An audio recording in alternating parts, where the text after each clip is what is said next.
What's going on, everyone? Jack here from Half Chrome, and today I've got some fun new stuff from BetaFPV. This is the HX115, and we got an ELRS module working on my old FR Sky remote. This stuff is pretty cool.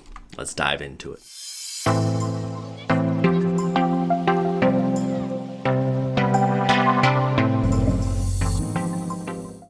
First, let's talk about ELRS, because that's what really makes this stuff unique. ELRS is another protocol, long range, low latency, great stuff. And this is a little nano module, right, that I got from BetaFPV. So I'm going to get a better fidelity of signal with this than I am with just a typical FR Sky remote. So the advantage here is better fidelity, better latency, better signal quality. And that's pretty awesome.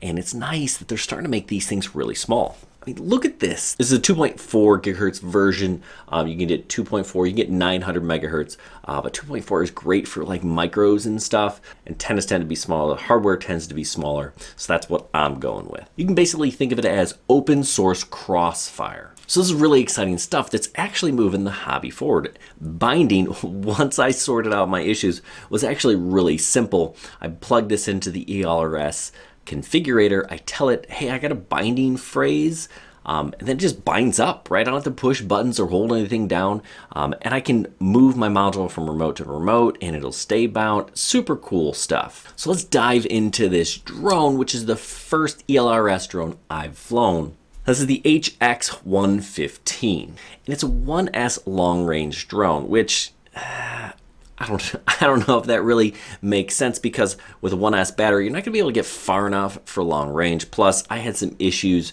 with the video transmitter. Now, this video transmitter goes up to 350 milliwatts, but mine was being pretty darn flaky. So no, I wouldn't really call this a long-range drone, but I think in the future we will probably see some better options. Now, I guess you could fly this on an 18650, but based on the flight performance I got out of this battery, I wouldn't really recommend it.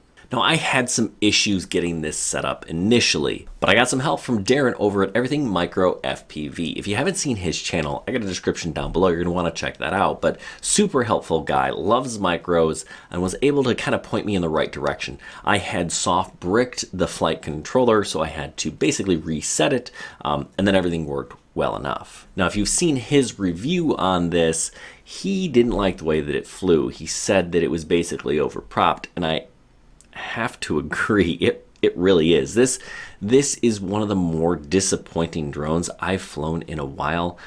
These props are just too big. They're 3-inch props, should be probably a 2.5-inch or 65mm prop, and you'd have better luck. Now, I didn't have any of those laying around, or do I? I might have some on the wall here that I could scrounge up and throw on here, but they got to be press fit, so that kind of limits what you can do here as well. All right, so let's get the HX115 long-range 1S drone up in the air. Right, so this guy from BetaFPV, it's about $120 or so.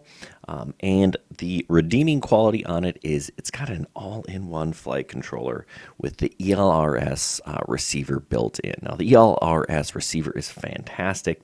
You can see in the upper right-hand corner, I have LQ or link quality, right? That's a little different than RSSI, but basically it's pretty much locked in the whole time I fly, right? I'm out flying this 350 milliwatt VTX far before I lose any of my signal quality, right? So yeah, so in that aspect, sure, it could be long range if I had a better VTX. Now, my VTX was pretty darn flaky. I was really kind of disappointed in its performance. You know, I don't have a meter to check that it's actually outputting 350 milliwatts, but then after this flight, I couldn't get this thing more than a couple of feet away. So the VTX, not great. Now, in terms of flight performance, I've said it before, I'll say it again, it's overpropped, undermotored.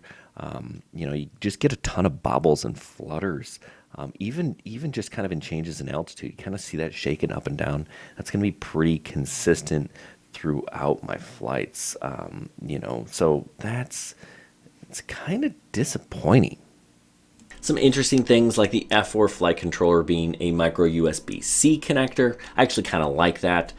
We also have a a BT 2.0 battery connector. Now that's better than a PH 2.0, but in order for that to work, you're going to have the right batteries. Now you get one of these 450 milliamp hour BT2 batteries, but you can pick up more from BetaFPV. I actually got this 6-up charger from them as well, so I can charge 6 of those batteries. I have a little switch here to flip from 4.2 to 4.35, so that's kind of nice. And I can even charge standard PH 2.0 batteries here as well. So kind of a nice little accessory. All right, so back to the drone here. We've got 1102 18,000 kV motors. And like I said, I think these motors are just too small for this quad. You get a lot of flutters and jitters, and it just doesn't fly very well at all. Now you could tune it, and you can use smaller props. Now Darren recommends the baby tooth PIDs.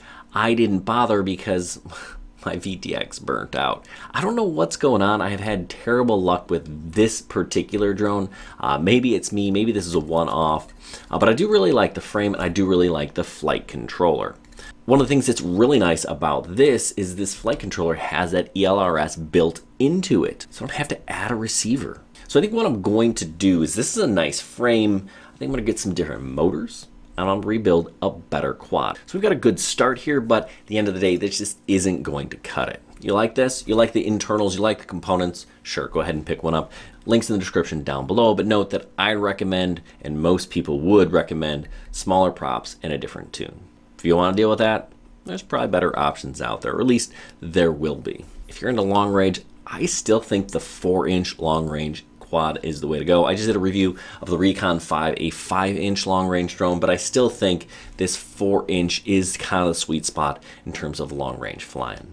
Anyway, I am really excited about this ELRS technology. It is pretty awesome, and it's going to push the hobby forward. Hopefully this was helpful. If it was, give us a thumbs up, subscribe to the channel if you haven't already. And you know what? Check out Darren's channel as well. He's got some good stuff. Super helpful dude.